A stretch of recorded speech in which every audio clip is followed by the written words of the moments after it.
Have you been in Afghanistan since 13 American service members were murdered? No, I have not.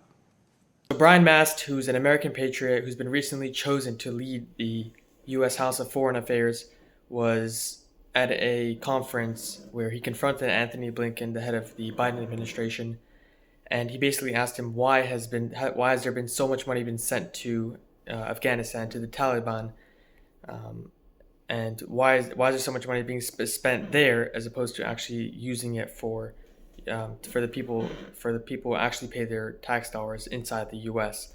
And his answer didn't really make sense, and he basically shut him down in this interview. Let's watch it. This place absolutely lives up to being a swamp when we try to cover up the fact that 26 of your diplomats told you directly that if you continued down the path that you were going, that it was going to be a disaster. And we should not be covering that up. I want to talk about a couple of things today. You are our top diplomat. That's not in dispute. Have you been in Afghanistan since 13 American service members were murdered? No, I have not. Have any of your staff visited the U.S. Embassy in Afghanistan since that day? We've had people in Afghanistan. I do not believe they visited the embassy. Do you know who is currently residing in our embassy? The embassy is obviously not under our control. We don't have the ability, not being in Afghanistan, to control it. Do you have any information on anybody that has spent any time residing in our embassy since our departure?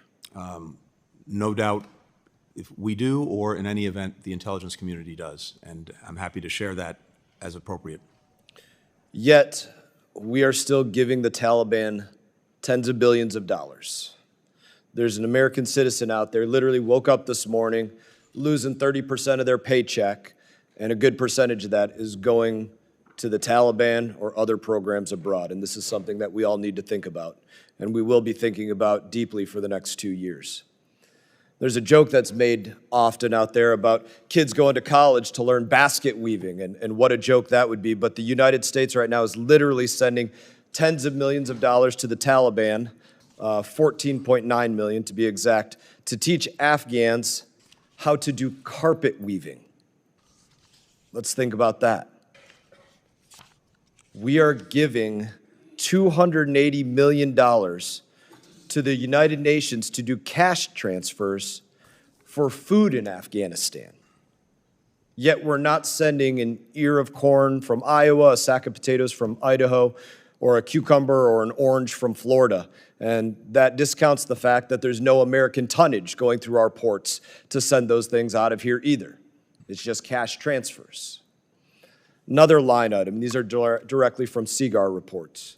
$75 million to teach Afghan women to be farmers. I don't believe that we spend $30 million in the United States of America to teach women to be farmers. My colleague, Mr. Wilson, brought up that they can't even dance in the streets or speak to one another or go to school. I'm not sure that we can trust that that $75 million is being used to teach them agriculture. And as you pointed out, we don't have any diplomats on the ground to confirm the validity of these programs. Here's one that I was entirely curious about, and maybe you could explain it to me. $3.5 billion transferred to the Afghan fund that is tended to protect the macro financial stability on behalf of the Afghan people. What the hell does that mean? Can you tell me? I don't know. That's a bunch of gibberish to me. Happy to address all of this, Congressman. Thank you. I'll give you one more before you address it. Please. Even worse, by the numbers, we've spent $9 billion to resettle 90,000, roughly, Afghan refugees here since the fall of Afghanistan.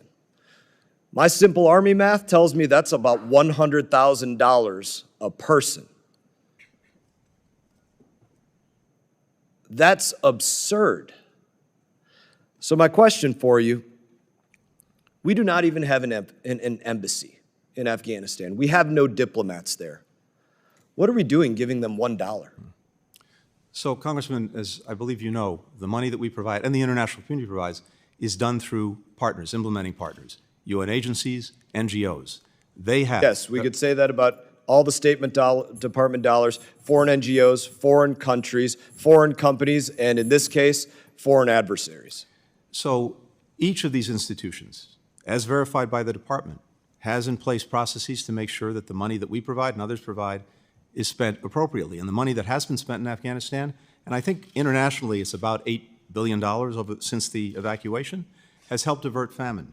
It's helped prevent the collapse of the health system. It's helped prevent the collapse of the entire economy.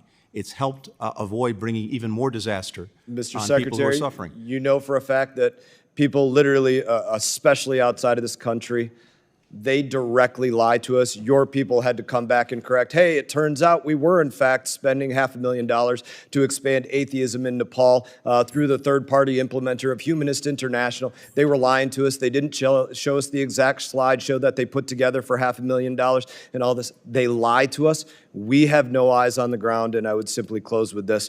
We do not even have an embassy there. We have no business putting $1 into that place.